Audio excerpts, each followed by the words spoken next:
Hi, everybody. Welcome back. So we have obviously two very tall gentlemen with us now. These are two of the Harlem Globetrotters. We have Quake and Ant. Quake, you're brand new this season, right? Yeah, I'm a rookie this year. Rookie, how cool. So tell us about the show you guys have coming up, because we've been seeing the commercials. A lot of people are really excited for it. Well, it's a great show we have. We have a fun-filled family entertainment show, and we want everybody to come out and have a great time. You know, be ready to act wild and crazy with us. We're going to interact with the crowd, but also you can see some high-flying dunks from Quake, and you know, people like Spider and people like that. And then you're going to see some dribbling antics by myself and Dizzy and Firefly and Scooter. And then you can also see some of the greatest showmen in the world, like Special K and Highlight and Big Easy. So, you know, you want to come out, enjoy yourself, and just be ready to have fun. Because the Harlem Globetrotters, I mean, has been around for decades, and That's people right. keep on kind of cycling in. How do you get involved in something like this?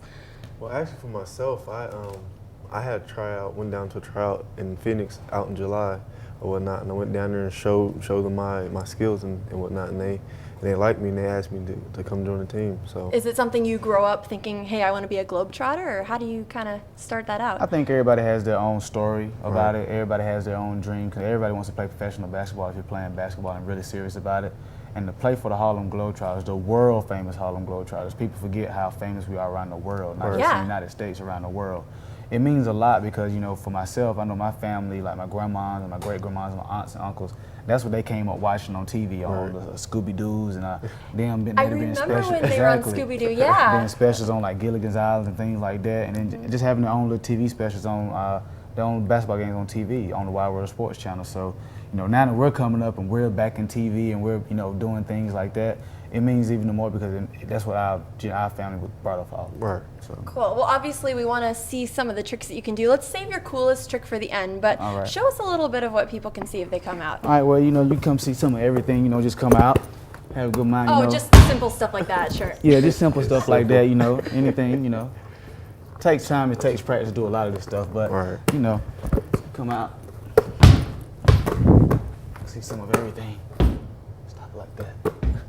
I can do the thing where it stays still. That's the only part I can do. So how do you start practicing as a rookie? How do you start to learn some of these tricks? I mean, I practice on my own time and whatnot, but I know as the tour goes on, you know, a lot of the vets are out there teaching, you know, the younger players, you know, how to do different moves and different tricks and whatnot. I mean, so I know as the tour goes on, I learn a lot more. Okay. You know. You want to show us some of what you can do? A little bit? A little bit. A little bit. A little bit. Oh my gosh. Crazy. How many people are on the team?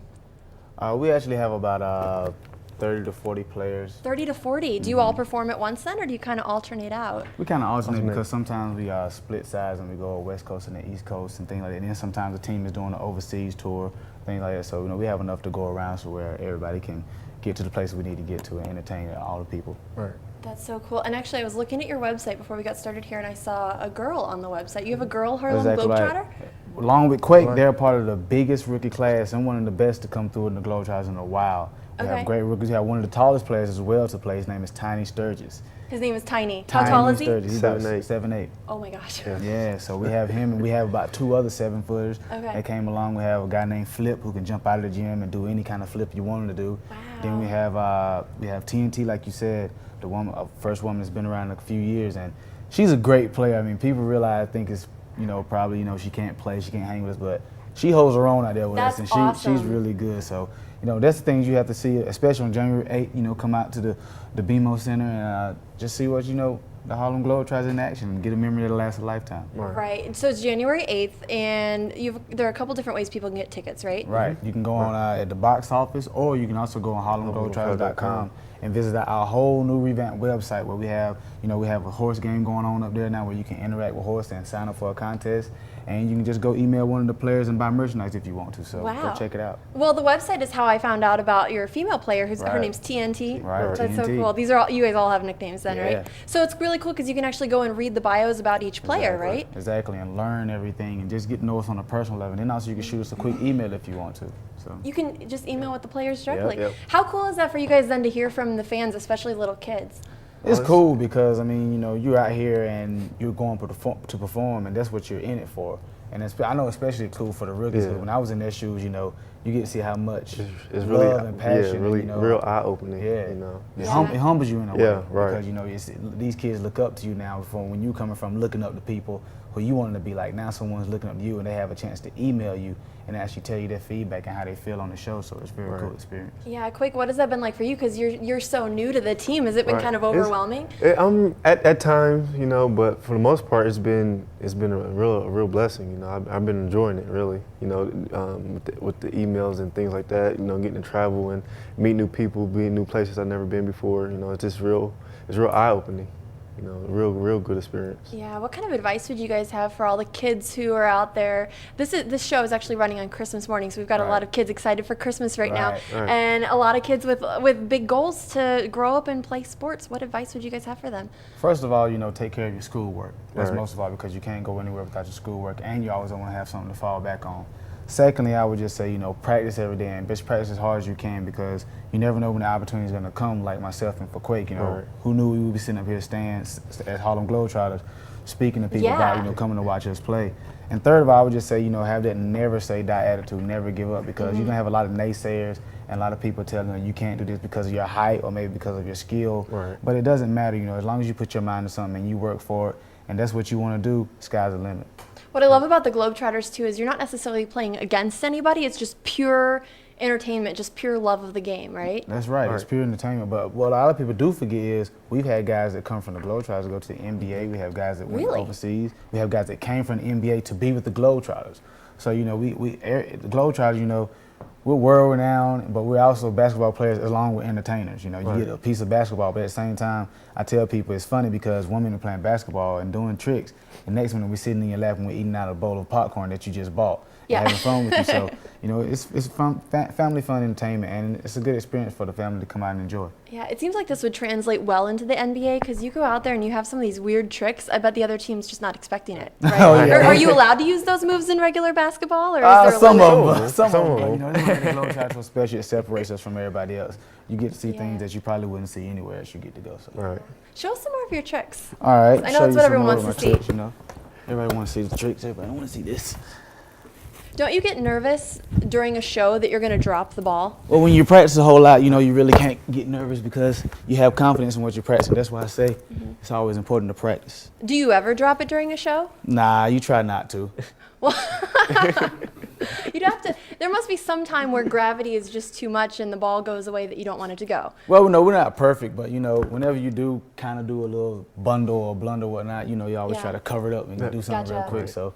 You know, that's what you work on. Yeah. Plus, I mean, you guys, the show is so funny. Right. So can you kind of, if something goes wrong, can you kind of work it into the comedy part of the show? Or? Well, the main thing is, that's why I say, you know, we practice. People don't understand how much we practice to get the performance in the game how we want it to go. You know, when you come out and we're performing and we're going along in the game, we practice so much. We practice right before we play, actually. We come to the gym 4 hours before we play.